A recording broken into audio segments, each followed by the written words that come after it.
Hi, everyone. Welcome to this session on Web3. My name is Nikhil Velpanur. I am the Web3 lead for AWS Public Sector. And it's a great pleasure to be joined by our customers, partners, collaborators, friends.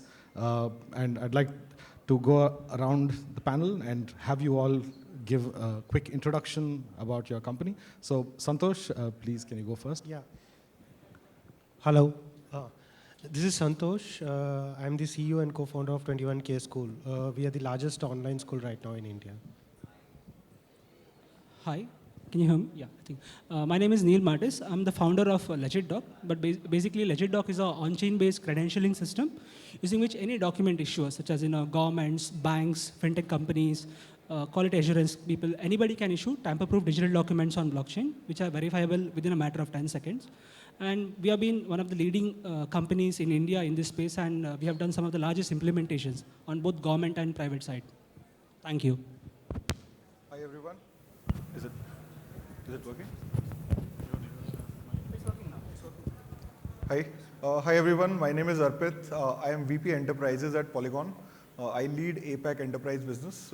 Polygon is a scaling platform, layer 2 scaling solution for Ethereum.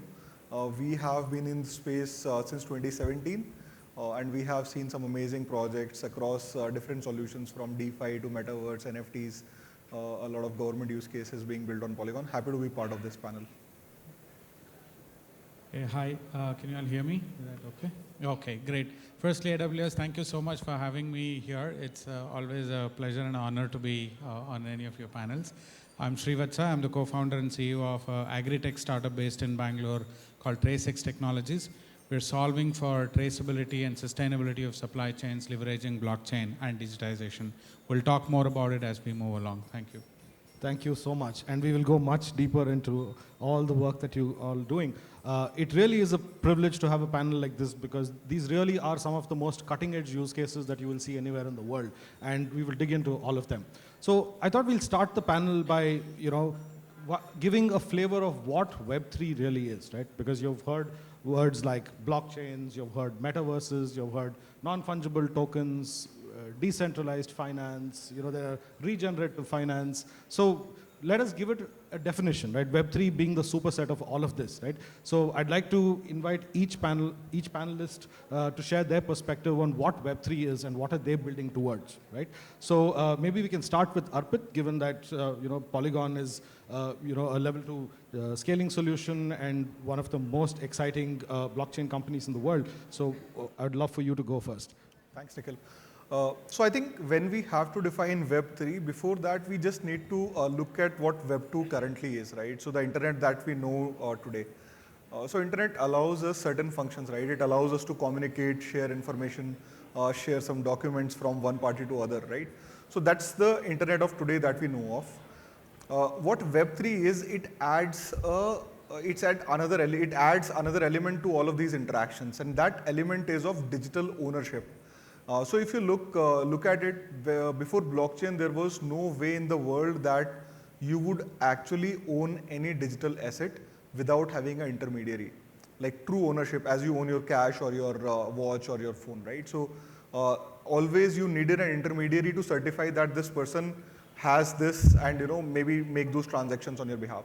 So what Web3 does is Web3 enhances the internet that we know today by adding this digital ownership layer, and as a consequence, ownership leads to creation, transaction of this value that is owned digitally there. So I think Web3 is a more enriched form of internet as we know, having all of the properties of the internet that we have, plus adding a lot of new features such as digital ownership, transactions, exchange of values. Thank you. Kevin? Yeah, I think Arpit summarized it very well. So I'll just add on to it. So people define Web3 in various ways. I would say that holistically, Web3 is nothing but the entire ecosystem of applications and platforms that are built on public blockchains, right? Whereby users control their identity and data, unlike the traditional system. For example, now everybody, all of us, whenever say internet, all of us know what internet is. But basically, what is internet, right? The entire suite of applications and ecosystem that has been evolved around the initial TCP/IP protocol is called Internet. And Web3 is nothing but the next evolution of Internet, whereby all the protocols, all the platforms that are built on this public blockchain infrastructure. So this is nothing but Web3. So you hear about NFTs, metaverses, but the fundamental crux that remains is all these applications are built on this fundamental concept of public blockchains, which are decentralized, whereby the users control the identity and data. So that's what Web3 is, yeah. Santosh? So according to me, Web3 is the next iteration of Internet. Web3 predominantly consists of three components. One is the blockchain, the underlying layer.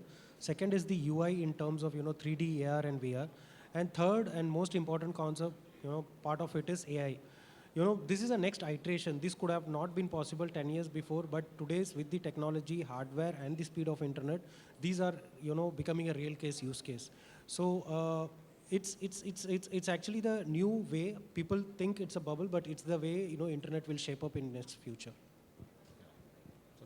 Sure. Web3, in my opinion, especially in food and agriculture, is a leapfrog from the traditional ways the digital ecosystems were working in these two sectors. Agriculture and food is what I understand better, so I'll most likely go back and make references to that. The reason why I say so, the very fundamental principles and concept of Web3 is about sharing, it's about communities that is coming together, it's about sharing information so that the boundaries can be extended beyond their individual limit, and it's about democratizing the entire data, right? Which is exactly was very, very opposite in Web 2 or Web 1, whatever we want to call, the early stages of agriculture and food. Data is siloed in the first place. The data is not even digitized. Yeah, that's a fundamental problem in the earlier versions. And that's exactly what Web3 will solve very effectively. Secondly, even if the data is digitized, it's siloed. And nobody has ability to verify that data. Nobody has ownership of, or probably ownership is just there, but nobody else has visibility into that data. So with the concept of Web3 coming in, largely what's happening in food and agriculture, and that's what we're building towards, is how can you build a network? It's essentially about network. It's no longer about individuals. It's no longer about individual companies. It's about network, where the organizations are coming together with the spirit of working together, but yet in a distributed and autonomous way. So they get to do what they want to do. Nobody owns the platform, and the community owns the platform. Organizations participate on that as distributed autonomous organizations, as we call, right? Where they have autonomy to decide what they want to do with their data, and then yet contribute to the larger community. That's how I define Web3. And what we are building on that principle is that a network that is powered by blockchain, which allows multiple participants in the supply chain, right from a farmer to a farmer producer company to an aggregator to a food processor to a certifying agency, all of them coming together to achieve the much needed connected data flow from farmer to the consumer. I'll again talk more about it as we move along, but that's my 2 cents on what Web3 in food and agriculture is. Thank you. That's really incredible to have such a diversity of viewpoints on what Web3 really is. If you would ask me, I would say that Web3 really is a decentralized movement that is going on right now, with startups and with developers, people building right from ground up, right? So we're actually looking at such incredible use cases, from NFTs being, like you prove ownership. So right now in arts, or let's say in finance, or even in tokenizing real world assets, we see a huge number of use cases. And I'm really lucky because on this panel we have education, we have government, we have enterprise, we have supply chain. So I'd really love to go into some of these use cases, because that is what really gives color to what Web3 really is. So Srivatsa, I'd love to start with you, right?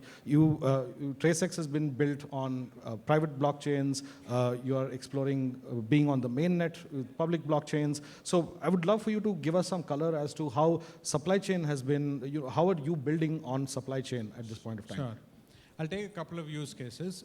Essentially, though we started back in 2019 with implementing a use case for an agro commodity, which is like black Burma rice, which was produced in one of the districts down south in Hassan. That's how we began. So the idea was to connect the producers, a farmer producer company that's growing rice, connecting them with on a network where the processor is as well on the same network, and then a buyer is on the same network. That's how we started. But eventually, we have now ended up implementing several use cases with multiple of our customers, including agro commodities, fresh fruits and vegetables, dairy, meat, livestock, and so on and so forth. One of the use cases, we work with India's largest spice manufacturing company, which is MTR Foods. MTR Foods has over 1,000 metric ton of Badgi variety chili that they have to source for their annual procurement. Now, what they've started doing in the last few years is that deflect their procurement channel directly from the, instead of sourcing it from the aggregators, they're going directly to the farmers, where they actually educate farmer how to grow the best quality chilies that's quality and quantity acceptable by MTR, and then eventually build complete traceability in their supply chain. So that's one of the use case where farmers that are producing Badgi variety chili are on a platform, the farmer producer company is on platform, there is a quality that is done by a separate agency that's on our platform, and eventually MTR buys the entire produce, completely traceable for their internal quality purposes. So bringing multiple of these. Talking about dairy as a use case. So we built, working with AWS, actually thanks to them for supporting us on those initiatives. A pilot, we worked with AWS and Niti Aayog to put together India's first platform or the network for agri and food industries called Bharat Food Assure. The idea of Bharat Food Assure is to eventually bring food and agri companies on a platform like that, so that eventual traceability of the data can be achieved. So there we work with Milk Mantra is the customer, where milk is collected from the collection centers at remote villages, where the individual farmers come and pour milk at the collection centers. That's digitized via a different application, but that is seamlessly integrated into our application. It directly writes into our blockchain ledger. Then the milk from there gets aggregated at bulk milk chilling center. That's the secondary stage where milk is chilled in about 5,000 liters of quantity. Then milk from BMCs, it's called BMC, and then it goes into manufacturing unit. And manufacturing unit, the half a liter milk is packaged. I mean, even before it is packaged, milk goes through processing, and then the eventual final finished goods are manufactured. So all of these things is connected through our network, and eventually half a liter milk from Milk Mantra, if you buy in Bhubaneswar, you will see a trace ID that will help you understand how fresh the milk is. So we've been told that on an average, the milk that we get regularly is about I'll just take 30 seconds, 7 to 8 days old. But then with us, what Milk Mantra is making a statement is that, look, this milk is not more than 2 days old or 3 days old. And it's not just about making claim, but it's providing consumers to verify the authenticity of the claim itself. That's what we do. And with Slay Coffee, a coffee brand that works directly with coffee producers in the Valley of Araku, where they grow Arabicas in the most natural way, where there is no pesticide, chemicals, or whatever used, right? So there's a farmer producer company that's on our platform that's producing Arabica coffee. There's a aggregator that actually takes the coffee berries and processes into raw coffee. Raw coffee goes into Coffee Curing Works, which is again on our platform that's leveraging our application to consume data and put data on a blockchain ledger about coffee curing, and eventually Slay Coffee is buying green coffee. Now, green coffee has to be roasted before it can be consumed by us. There's a roaster who is also on the platform.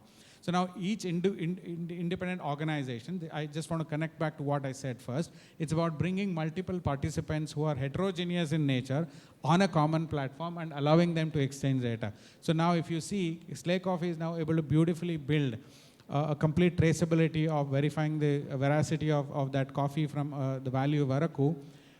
It is not just their individual claim, it is the claim from the network. So that's one. And another last use case is in the meat. We work with a customer called Iscapo, which is a direct-to-consumer meat company that sources meat from one upstream and then does the processing, eventually sells in the retail outlets. They leverage our platform for complete traceability of the meat. There's several more, but yeah, those are predominant ones that I wanted to call out. I want to dig into that just a little bit, because one would assume that the world of Web3 is predominantly digital assets, right? Which is, this time in the finance bill, there actually was a statement called a virtual digital asset, which is a new asset class that has been created. Now, what you are doing is that you have built infrastructure to take physical, real-life goods and actually put that on the blockchain. So can you just throw some light on what is the infrastructure that you've built around that? Absolutely. So, so for us, everything that's physical is eventually getting represented on our application, which is a middle tier application which completely runs on AWS as a digital asset. Eventually, each and every data point that is required to prove the authenticity of the claim is put on the blockchain as a digital asset, as a hashed value. Right? So another example that I would give is about the customer that we're working with in the area of carbon sequestration, where the environmental initiatives which are taken at the ground level for a regenerative type of agriculture is completely tracked on our platform, and eventually the sequestered carbon from the package of practices that are followed and the environmental initiatives that are taken are tracked on our platform, and that data is now converted into a carbon credit, and that carbon credit now we've not done the last part.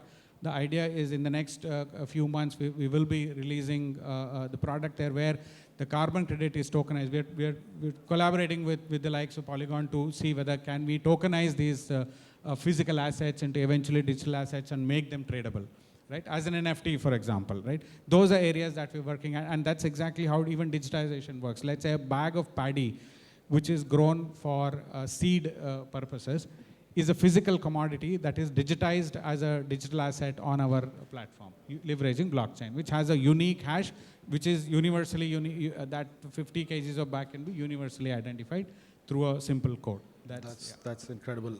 We will come to regenerative finance at the very end, but then thank you for that. I want to jump to you, Kevin, because LegitDoc today has seen, you have been issuing caste certificates in Gadchiroli in Maharashtra. You have issued the largest number of education credentials and skill certificates with the Maharashtra government. Why don't you talk to us about some of the use cases that you've worked on, that you have achieved, and what is it that you're working on? Sure. I would like to take a step back because I would like to answer why we are doing this, and then probably it makes sense, why this implementation is taking place. Now, as I told, LegitDoc is an on-chain based credentialing system. So this is what we say to ourselves and to all of our customers. Next to money, our entire lives run on documents or credentials, right? Majority of the social interactions that we do, or majority of the financial interaction that we do, are dependent on documents or credentials and their authentication. And just to give you a feel of what is our dependency on credentials, in India alone, somewhere about 2.56 lakh crore worth of bank guarantees are produced just in India every year. Nearly somewhere about 220 million education credentials are produced just in India, right? So these are some of the credentials. There are credentials in quality assurance, fintech, insurance, e-governance. Government produces the highest number of credentials. And if you see historically how credentialing has worked, and even now, right? So there was the initial system of paper-based credentials, which is a century-old technology, and a lot of people have been doing the same thing even now. And it is manual process. It is highly siloed in nature. A lot of frauds that are happening, and slowly some of the system started moving into what we call a traditional digital solution. For example, you might have heard of DigiLocker, so and so, whereby there's a traditional, centralized digital player or a repository. You host these credentials on this repository, and he vouches for this repository, right? And this has been working well, but if you see the security trends that is happening across the world, these kind of systems are fundamentally broken at the security layer, because no matter who builds this, at the end, a centralized party is vouching for it, right? This is one problem, and a lot of systems have been getting hacked from this. So apart from the security perspective, there is this concept of digital nativity. Are this really digitally native? Do the document holders really are the owners of this particular digital document? No. The repository owner is the owner of this particular document, and he can deplatform anybody at any moment of time. And when I say these are not digitally native, for example, in an open source way, somebody else may not be able to come and build systems on top of it, right? And these credentials are always confined to the issuer system. So these were the problems we had seen that's happening around the world with traditional credentialing, and even with the traditional digital solutions. And what blockchain allows you, especially public blockchains allow you, is this neutral platform on which you can issue these credentials. Issuers still have the authority to whom to issue these credentials to, but once these credentials are issued, the blockchain acts as an authentication layer. Nobody can deplatform you. The end user is the owner of this particular document, and it is truly digitally native, that you can port these particular documents or credentials across platform. You do not need the permission of the issuer to build one more systems around it, right? And along this is why I would say credentials are moving on chain, and from every sector, right? E-governance to fintech. And if you see the trend that is happening, some of the top e-governments, such as Singapore, Malta, have already moved to this on-chain based credentialing because of so and so reasons. Now, coming to LegitDoc, what we did is, but taking a step back, as I told, on-chain credentialing is the future, but there are a lot of problems around building on-chain credentialing because of the immaturity of the technology, the UX challenges. So what we did is we have built this scalable layer. We have given this traditional software experience whereby even customers like governments can issue this credential on chain. And we have been catering to the government sector, the fintech sector, but I think here the theme is more around the government sector. So we have done some of the interesting projects along the same theme. That one of the projects that we did is for Education Department of Maharashtra, whereby more than, I would say, 1.1 million diploma certificates have been issued on-chain, which are owned by students. And in fact, this is the largest public blockchain implementation in the world for education credentialing. And the entire thesis remains the same that I explained you. And recently, even for the first time in India, Government of Maharashtra issued somewhere about 66,000 caste certificates to tribals of a particular district. On-chain. So this was done using our system itself. And now we have been working with several governments in Telangana, even in Karnataka right now, for various kind of credentials. So, but the whole point being, when it comes to governments, this entire e-governance movement is about democratization, right? And what current forms of e-governance systems have done is they have democratized the access to information. You can do things faster, you can apply things faster. But ultimately, even now, let's say somebody is issuing a credential using e-governance system, the authenticity finally lies with the centralized admin. So how can you give this data ownership back to the citizens, which is the highest form of e-governance, is what we have been doing. So happy to answer, happy to discuss this as we proceed. Yeah, thank you. That's incredible, Kevin. As the company has been building and you've been doing these use cases, right? Now you are actually starting to specialize in credentialing, and that's really become your focus, right? That's really incredible. I want to go to Arpit right now, and as Polygon, what are the large enterprise use cases that you're seeing? What are the government use cases you're seeing? You can start with the India perspective, and then you can really take a global perspective as well. Yeah. So I think I have been trying to kind of work with a lot of different government stakeholders for quite some time now, and we are seeing a market shift now in terms of how this technology is being perceived. So coming to use cases, I think there are different ways of classifying these use cases. So there is a bucket of use cases which comes under operational improvement. How can you use this technology to improve some operations? For example, supply chain track and trace, for example, what TraceX is doing, right? So how do you get that visibility of your complete supply chain? Then second layer of that would be supply chain orchestration. You have 10 different suppliers. How do you orchestrate all of those supply chain operations? Then we have provenance for high valued products. So this is one category of use cases which we are seeing. So this we are seeing across different industries, different sectors. A lot of traction in automobile, a lot of traction in food and beverages, FMCG. For example, what TraceX is doing for Arku Valley coffee, right? So we have very recently we started doing one project with a Central American coffee company, which is a vertically integrated company. They want to have this end-to-end visibility of their supply chain. So very similar movement we are seeing across different FMCGs. So this is one bucket of use cases that we are seeing across the globe. Second area which is very critical is end customer facing use cases. So these are use cases where these traditional companies, they want to utilize the experience layer of this technology, which is like Metaverse or NFT, in order to improve their end customer engagement, or improve that customer engagement. So we did a very interesting use case with a craft beer company. So in this use case, what happens is that there are a slew of NFTs that people get after consuming that, and then there are certain NFTs which enable you to be part of that brewing process for the next batch.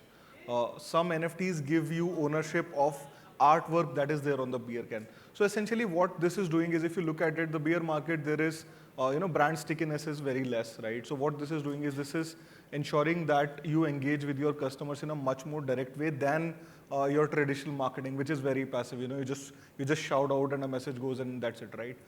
So this is another area. Please Sorry. give all 4 of us one of those NFTs. We would like.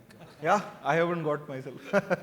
Yeah, so I think that's another area. Then metaverse-related use cases, a lot of action happening there, especially in retail space, in e-commerce space. A major shift that we are seeing is that a lot of e-commerce or retail is now exploring metaverse-related, commerce-centered use cases there. How can you have payment rails? How can you have very high fidelity or very high, detailed your product designs that people can go and engage, especially for high engagement products, right?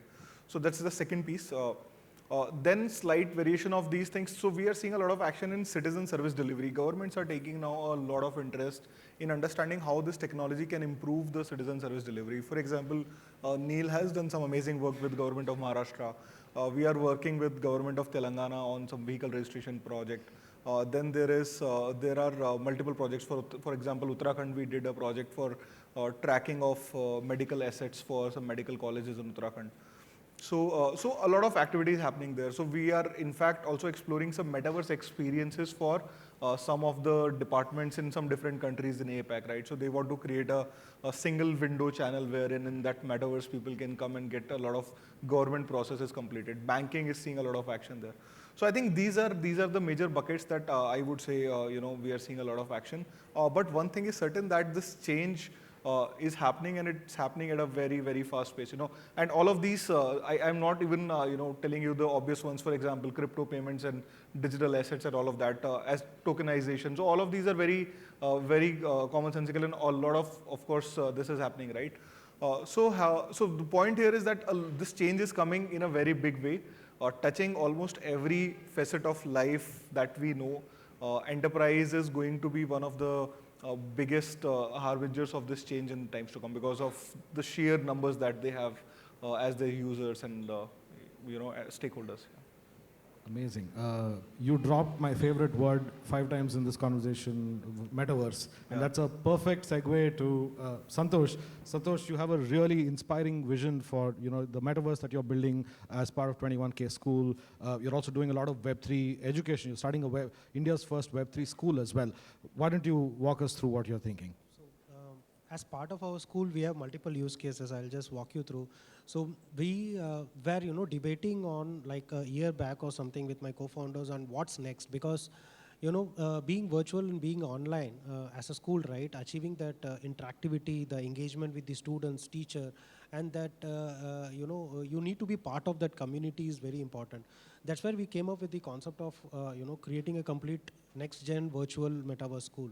So we created a 3D environment and a gamification layer. See, where I'm coming from, if you give a kid a PUBG, a mobile game like PUBG, he will play for 4 to 5 hours. But if you ask him to watch a maths video, right, he won't watch more than 5 to 10 minutes. That's a kind of attention span our kids have. But if you build actually a gamified layer and a complete 3D user interface for the kid, he'll be more interested to go to the school, see what's in the library, consume those content. The more the content he consumes, the more he will be rewarded with tokens. So this reward mechanism and an economy which we are able to build through the metaverse experience and a blockchain layer under it, will be actually promoting the more and more the kid learns, the more and more he earns. It's like learn to earn. Now with this learn to earn concept, what we are trying to achieve is getting kids addicted to learning and getting teachers addicted to teaching. So addiction is a wrong word, but I would say that something which can achieve this is a new experience altogether, completely online. So that's where we are building this metaverse, which is a layer of blockchain and with a rewarding mechanism and a complete gamified experience. Now, second use case which we are creating is a creator economy. Like what we have realized, like our kids and our teachers, they create a lot of beautiful artwork, lot of beautiful podcasts, videos that just lies inside our platform, just lies inside our school operating system. So why don't we actually mint it into NFTs and list it across marketplace so that it's interoperable, and whoever wants to buy those artwork, right, the kids and the teacher are directly rewarded with those tokens or those coins. So because this is something like you have a kid in, like if you go to US and Europe, you have kids who put lemonade stand and actually they make an economy out of their schools. But that's something which is missing right now, and we are actually building it completely virtual. And third use case is obviously the tracking part of it. What we have seen is a school kid, like incidentally, I was interviewing somebody. He has presented even his, nursery. He has got some award and he has presented that for his, interview. So incidentally, lot of these kind of awards, lot of these courses which they do, lot of interactions which they do, they are not available as a single repository. So we are actually trying to build a complete, profile of the student with the certificate as a complete traceable document. And that's a kind of traceability which we are creating for the credentials of the kids and the teachers.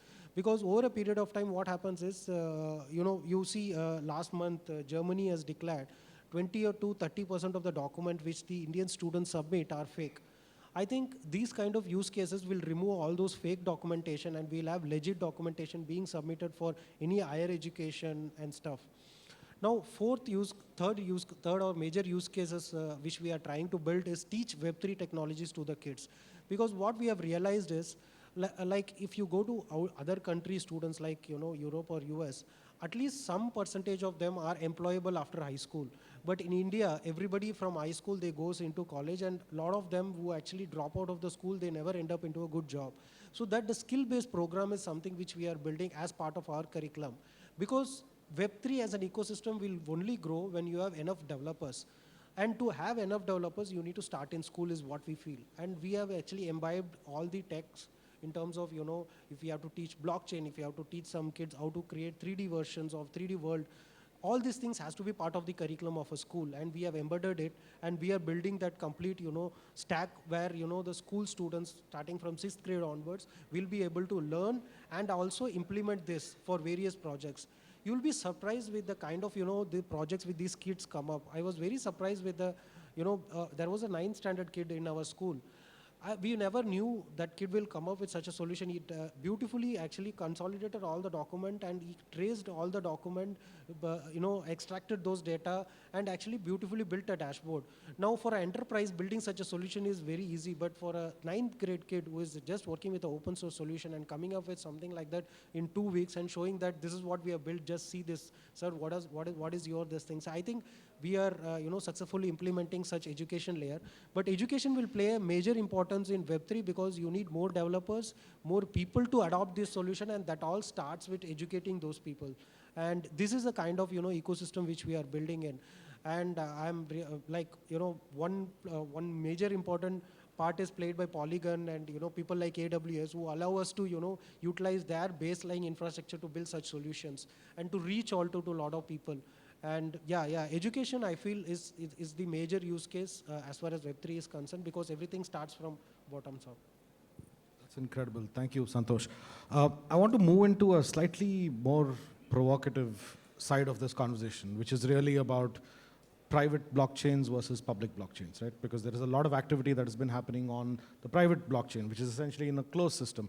But then there is level 1 blockchains like you've got Ethereum, you've got Solana, you've got Cardano, and then you've got level 2 scaling solutions, and then you've got sovereign chain solutions, right? So given that there is public versus private, tomorrow I am going to live in a world where my education token is coming from 21K schools, my certificate, my identity certificate is coming from LegitDoc, another certificate is coming from Polygon, and my milk is, I know where my milk is coming from, right? So a collection of tokens are out in the air, right? And as wallet solutions being built, and all of this gets into a place that defines my social identity, right? And also, you have the whole idea of soul-bound tokens, right? So I just wanted to dig into, what is this debate on public versus private, or is it going to be hybrid, right? So maybe I can start with you, Kevin. I know you have a strong point of view on this. Yeah, sure. So I typically started with, like most of the Web3 enthusiasts, I started with the public blockchain background. And one of the things that you see with public people who start with, especially Ethereum or Bitcoin, is they're totally against private blockchains, right? That was my early opinion, but recently I've changed my opinion. So I believe that both of them have their place, and some use cases suit private blockchains and some use cases suit public blockchain, right? So for example, we have been working on the private blockchain space as well with a separate product called LegitLedger. But just to make that distinction, just for the audience, I'm sure most of you are have a basic understanding of blockchain. But basically, these private blockchains are nothing but blockchain networks, whereby not only the application, but the network is also kind of written, defined, and run by a closed set of people, and then you write your applications on top of it, right? And this particular network is not open to other public. For example, let's say there is a consortium of banks, 4 banks who are tracking some kind of asset between 4 of them, and they do not need to divulge this particular asset to somebody else. But they want a level field platform whereby all of them are a co-owner on this particular platform. This is kind of a setup where a private blockchain is more of useful.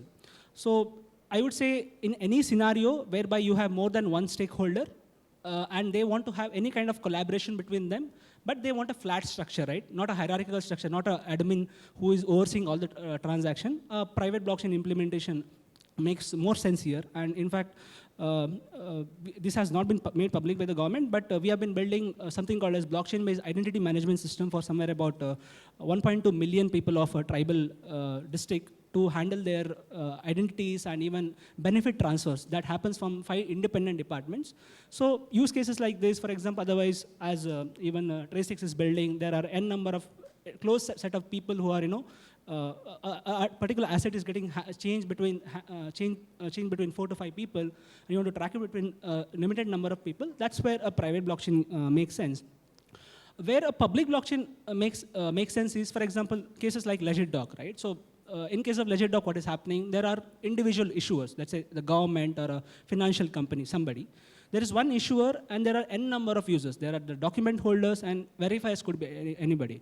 Now, in this case, if the issuer says that, no, I'll be running a private blockchain, it makes nonsensical. If he's running 3 to 4 nodes and he's the only participant in the network, so it doesn't make sense to do it on a blockchain, right? So in these kinds of use cases whereby you want any number of unknown people to come and trust us, infrastructure, that's where you get a public blockchain, I would say.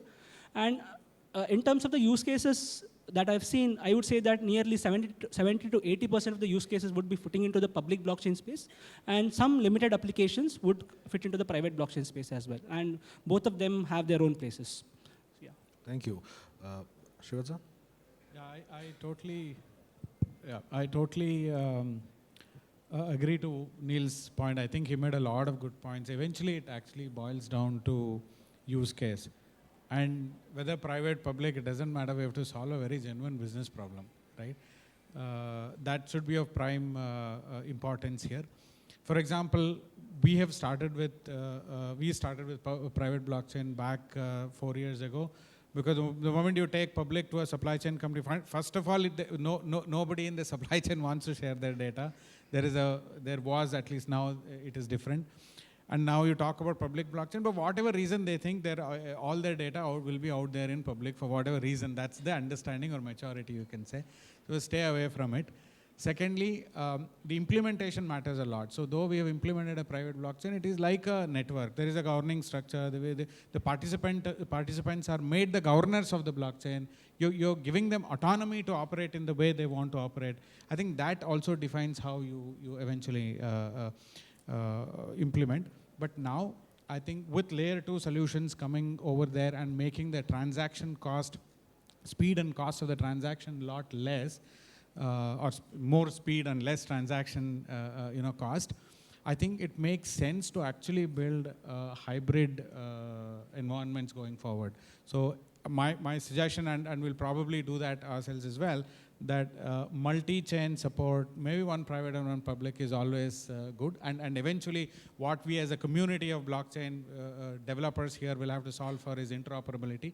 If not, I don't know where this is going to go if we don't solve for interoperability of blockchains. Eventually, because everyone's creating their own blockchain and they don't interact with each other, the fundamental thesis of Web3 will not come together. So I think that's what we have to solve for. Right now, the way I see trend moving is a hybrid is the approach to take. Yeah. Thank you. That's a very incredibly insightful and wise perspective. I just wanted to use that to move to Arpit, and I know that right now Polygon ID is a zero knowledge proof wallet solution, right? So Polygon is very committed to working on zero knowledge proofs, right? So could you throw some light on that for the audience and just walk us through what this future looks like? Because that is definitely something that fits within this rubric of hybrid and public-private, and where your data doesn't need to be seen by anyone else, but it can be on a public blockchain, right? So maybe you could throw some light on those developments. Yeah.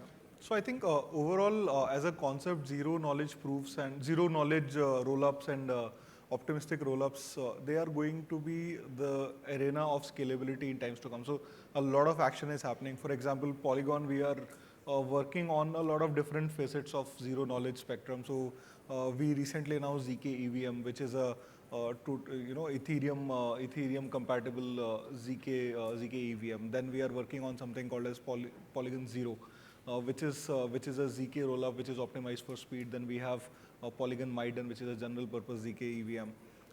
General purpose ZK virtual machine, right? So, and then something like Polygon ID, which kind of tackles a very fundamental block. So essentially, this question has two parts. So ZK, of course, from a scalability point of view, then Polygon Nightfall, which utilizes ZK to kind of provide a privacy layer and then uses optimistic rollups to scale it up.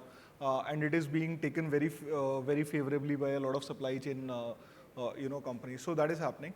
Now, when it comes to Polygon ID solves for a fundamental problem, right? So whatever credentials we have, whatever we call our digital identity, it's out there in public, right? So there are ways of knowing any person's credentials and a lot of that, right? With Polygon ID, what happens is that the owner or the user of those credentials, they get all the control of their information. Without revealing your information, your claims can be verified by a person who wants to, provide you service basis some credentials, right? So I think that fundamentally changes it, brings the end customer to the center and makes them brings them in control of their personal information. So I think that's going to be fundamental. So that's amazing. Well, I really wanted to go deeper and talk about regenerative finance and decentralized autonomous organizations and the 25 wonderful things that are happening in the blockchain space. But unfortunately, there's a slide there in caps, it says time's up with an exclamation mark. So I guess that's it, folks. Thank you very much. It's a real pleasure to have all of you on this panel, and the work you're doing is just absolutely incredible. And it's a privilege to have this conversation. Thank you very much. Thank you so much. Thank you.